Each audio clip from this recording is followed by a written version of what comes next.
Out of your worlds, both inner and outer, begin to familiarize yourself with the noticer who is behind that which is being noticed. If you do this several times each day, you will begin to see that you are much more than just a body and mind going through the program motions of your life. Your realization of your true self as the witness behind that which is being witnessed will bring you a new dimension of creativity and bliss. Try on this exercise. Think of something that has been bothering you for a long period of time. Now go to a quiet place and close your eyes. Just see the problem surfacing on the blank screen in your consciousness. Notice all aspects of the problem, what it looks like, when it shows up, what you feel when it is on your mind, the pain and the fear that you have when it is present, how you have dealt with it unsuccessfully in the past. Think of everything that you can which is related to the problem. Then, detach yourself in your mind from the problem. Just allow it to sit there on the screen of your mind. Look at it from the viewpoint of the compassionate witness who just non-judgmentally notices the screen. Watch it like a movie, allowing it to change in whatever way it does. Just observe it with loving permission for it to do whatever it wants to do. You will see it change and fade in and out of awareness. With each change or movement on the screen, remain in the caring witness mode of knowing the energy will do what it will and will also be accompanied by the loving energy from the witness. Often, just this act of observation will result in a feeling of the problem having dissipated. If that happens, observe that also from the position of caring observer. I once practiced this act of observation when I was injured and unable to play tennis. I reacted at first to the pain in my foot with statements like, "This injury is keeping me from doing what I want to do and I'm really upset about it." I found that no matter what I tried, the pain persisted, and I was unable to pivot and consequently had to discontinue an activity that I loved. I then took the witness stance. I no longer saw myself as having an injury. I attributed the pain only to my body and not to me. I witnessed the entire thing and merely watched it.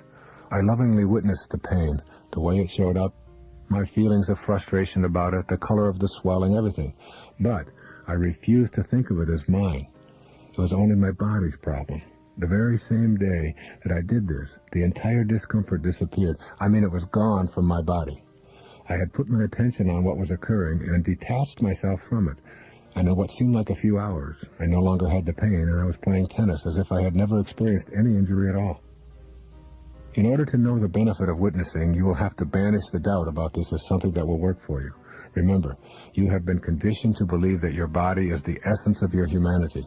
You've been taught to tackle problems with your physical and intellectual apparatus, not your higher self.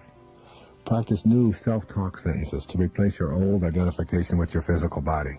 I am that which owns this body. I am not the body itself. I can't be reached if you come to me with hatred or anger. I cannot worry when I refuse to be the worrier and simply observe that worrier and the worries. Self-talk sentences will keep you centered on your spiritual domain. You will find that many things that you worried about or experienced in a negative fashion are slowly beginning to diminish from your life. Rather than engaging in confrontations with others, try being the witness. Rise above the temptation to make someone else wrong, and instead watch yourself and your opponent from the witness perspective.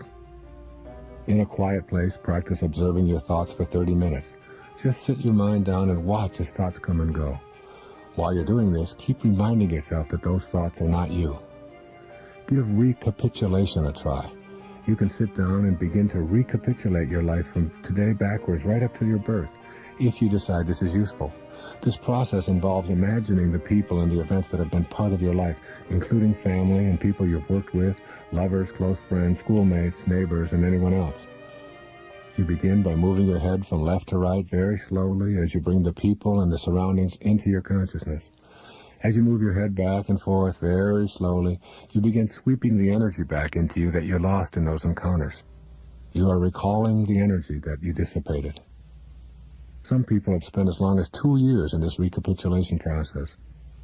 When they were finished, they were re-energized and able to access their new energy to transport themselves inward to new dimensions of reality, new inner worlds that defy all that they had believed possible previously.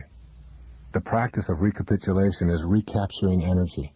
It gives you a much clearer picture of the need for everything that happened in your life to have transpired exactly as it did.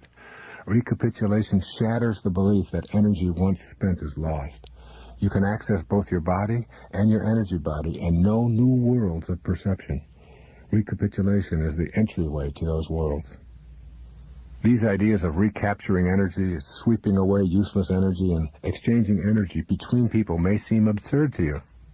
If they do, it is because you have come to rely so heavily on your five senses that anything that is extrasensory seems unbelievable or unthinkable.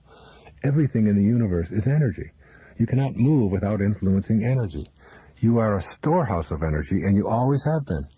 Give yourself permission to go beyond your senses and experience a new kind of formless energy that will put you in touch with worlds you may never have imagined. The process of recapitulation is exquisitely exciting. You can redistribute your normal energy and enhance it in such a way so as to give you a somersault into the world of the unimaginable. I recommend that you read Tasha Abelar's The Sorcerer's Crossing for a detailed description of this recapitulation process. Even if you find it a struggle to cultivate the witness totally in your life, give some of these ideas a workout. More than anything, the witness posture introduces you fully to your higher self. It lets you in on the big secret. You are not your problems, your frustrations, or even your physical life. You are that which is noticing it all. You cannot truly grasp or examine this sacred part of yourself because it resides in the invisible you, yet it is the heart of your sacred quest. You want to allow your sacred self, rather than your ego, to be the controlling influence in your life. You want a deeper and a richer experience of life. It will elude you if you don't get to know this higher part of yourself. The witness will introduce you to this knowing. Nisargadatta Maharaj writes in I Am That, it is the I am the body idea that is so calamitous. It blinds you completely to your real nature. Even for a moment, do not think that you are the body. Give yourself no name, no shape. In the darkness and the silence, reality is found. As you cultivate this new awareness, you will find yourself enjoying the silence even more than when you used to seek out the noise as your companion. Cultivating the witness will introduce you to yourself not as the doer, but as the observer of the doer. You will come to welcome this realm as a respite from the hurry-up world that you've been living in. Those who measure such things estimate that our minds have 60,000 thoughts during the waking hours of every day.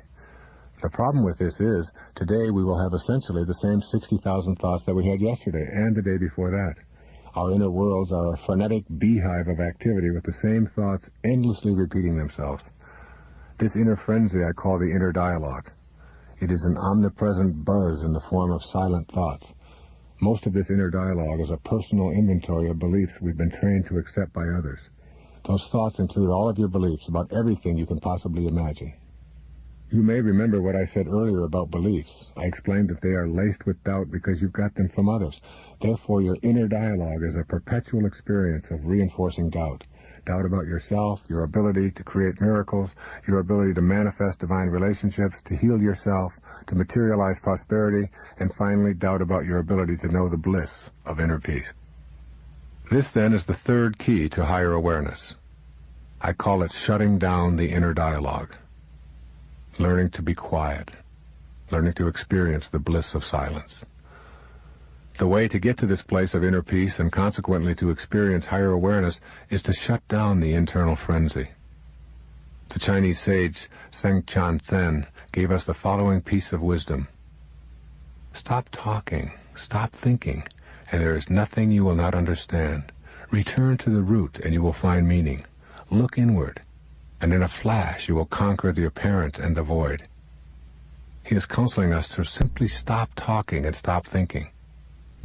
This is the third key to the sense of peacefulness that is a part of the way of the sacred quest. I want to make it clear that peace is not the absence of conflict. Peace is the experience of the presence of God. As you learn to shut down your inner dialogue and become more peaceful, you will begin to know the presence of God in your life. That presence will be felt in both your body and your inner world. Beliefs are removed. Belief is replaced with knowing. At different times in my past, both alcohol and other substances were a part of my own life path. Through meditation, I was able to leave alcohol behind, and I have never touched it since. But with other substances, I believed I could use them when I chose to for an energizing effect beyond anything I had ever experienced. I was able to use them, enjoy increased energy, and leave them alone for long periods of time. But a time came when I knew I was making foolish and non-spiritual choices connected with seeking out these insidious substances. My personal challenge became to rid myself of these insidious habits. I tried reading my way out of it, but I went back. I tried acupuncture, discussions with experts, and herbal cures, but I went back. I was determined that I would no longer play around with any substance, but I went back. Then I had what I call a holy instant, which was for me a divine experience. At 4:05 a.m. on a January morning, I was meditating. In the still quiet of that meditation, the thought of never again using a substance became real. It was my first absolutely direct experience of God. My entire inner screen of awareness became a bright luminescence as I heard a voice say, "You've tried everything else. Why not try me?" I have never in my life known such peace and certainty that God was with me and around me. I felt overwhelmed by the bliss I experienced. I listened to that voice, felt the presence of God, and have not since experienced the slightest desire to go back to any substance. I have debated with myself about putting this very personal story on this tape. That is, my ego self debated with my higher self. But I knew my experience with chemical substances involved helping others to look within instead of outside of themselves for both the excitement and the peace their higher self has for them. If, in my telling this story, one person who experiments with any substance and knows that it is out of control decides to shut down the inner turmoil and seek the help of their loving presence, then it will have been worth it. You needn't have the challenge of getting off drugs to find value applying this third key to higher awareness. It works the same way for every experience you are ready to transcend. Getting to silence and then having God be your personal knowing presence. Getting to silence requires conscious effort on your part. When going within, use the metaphor of the pebble dropping through the various levels of your mind. While the pebble drops, be the witness. Observe compassionately all your chatter and thoughts as you descend to the unified field. When you notice your mind overly crowded with thoughts, practice not focusing on anything just for a few moments. Tell yourself, "My mind is full of the disturbance of chatter and thoughts. I'm going to try to spend 5 minutes without any thoughts bombarding me. I'll dismiss every thought just for a few moments." Use your breath as a means to keep your mind from chattering away ceaselessly. You can do this by focusing your compassionate witness on your breathing. Breathe in deeply, excluding any thoughts as you concentrate on the in-breath.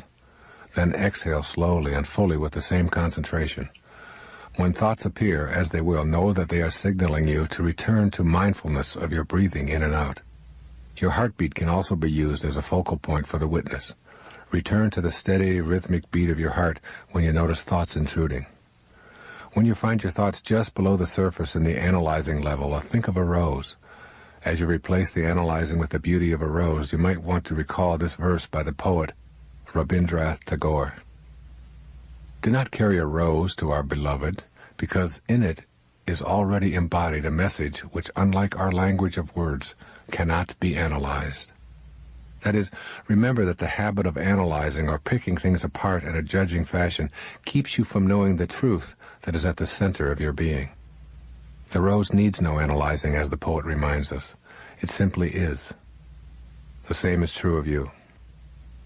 At the synthesizing level, when you are feeling the beauty and unity of life, you may discover that you are entering thoughts of pleasure about enjoying this spiritual space. Let go of those thoughts, too. The ego enjoys convincing you that you are better than others because you are more spiritual or have deeper understanding. It swims through your consciousness with thoughts like those. When it does, gently send it elsewhere for this time of meditation or prayer. Make a call to your local Transcendental Meditation Center, listed in the phone book of every major city in the world, and sign up for their introductory course. This is a magnificent introduction to finding inner peace and shutting down the inner dialogue conducted by highly qualified instructors. The purpose of TM is to teach you firsthand how to get to that unified field and to learn what your resistance to the process means. I recommend it strongly. I've practiced TM for many years. In any moment of stress, go within for just a few moments and allow the pebble to drop, even if it is only for a few seconds. You can actually practice quieting inner dialogue any place. I found the technique useful even in the middle of a tennis match. When I've done this, I've discovered that some of the most important moments in athletic competition are between the points, not during the points. That space is like the space between your thoughts when you approach a higher level of functioning. In situations like a tennis match, you can stay centered by concentrating on your breathing between the points. You will become immune to external distractions this way. Try to make your activities into meditations rather than stressful competitions. Shutting down the inner dialogue does not have to be something you practice alone in a quiet place. You can do it at any location, regardless of the external circumstances. As you gather the spiritual force within you in these joyous moments of silence, you will direct your ego to take a back seat to your higher self. It is this final key to higher awareness that awaits your attention. At any given moment in your life, you are choosing between two pictures or evaluations of yourself. Your choices include the one offered by your soul or the higher self, which I think of as the voice of God, and the one offered by the ego, or your false idea of yourself. You decide how you view yourself and how you view others as well. Essentially, you accept either ego's picture of yourself and others, or that of your higher spiritual self. In every moment of your life, you have the option to choose peace for yourself. The ego wants you in a constant state of agitation to keep you from embracing your higher self. It convinces you that if you are not always on edge, you can't grow. But you must keep in mind that experiencing this inner turmoil is a choice that you have made by allowing your false self to dominate your life. When you make the choice for peace, you are literally allowing God into your life. So this fourth key to higher awareness, I call taming the ego. Learning how to specifically allow the higher part of yourself, rather than your lower identities, to be in control of your life. We all long for the peacefulness of being without turmoil and angst. There is a feeling of an inner glow when we know that we are on course, on our sacred path. So why do we so frequently choose the opposite emotions and thoughts and inner beliefs, which agitate our minds and cloud our perceptions and distort our relationships? You need to carefully examine your choices that block your experience of peace, of God. Just knowing that peace is always an alternative is a significant awakening. These tools will help to tame the ego when it demands that you pursue separateness or specialness. Replacing the turmoil that you so often choose is then a simple matter of allowing your higher self to take over in any situation where you are about to allow turmoil to enter. Your ego will push you in the direction of the fight, away from peace. You must be ready to see it as it is about to happen and invite your higher self to send your ego a not wanted right now message. I'm fond of this A Course in Miracles quotation concerning ego replacement. You will not find peace except the peace of God. Accept this fact and save yourself the agony of yet more bitter disappointment, bleak despair and doubt. Seek you no further. There is nothing else for you to find except the peace of God. When you have an absence of peace at any time in your life, know that your ego, the false idea of yourself, is what's really responsible. Keeping in mind that every thought has a physical counterpart, you can see that an ego-produced constant state of tension that comes with proving yourself, hurrying, chattering, worrying, chasing, acquiring, and competing also involves tension in the body. High blood pressure, ulcers, skin disorders, headaches, back pain, and even more serious ailments such as cancer, strokes, and liver disorders are the payoffs for the dominance of the ego. These disorders manifest because you allow ego to create turmoil to avoid the peace that is found within. This awareness of the ego's program should help as you move toward restraining ego and getting to know your higher self. The ego, that false idea that we all have of ourselves, wants to maintain this persistent state of inner confrontation for some very solid reasons. When you understand your ego, you are much more apt to work at restraining it. When you know why your ego behaves as it does, you will then be able to make the adjustments necessary for your higher self to have a greater influence in your life.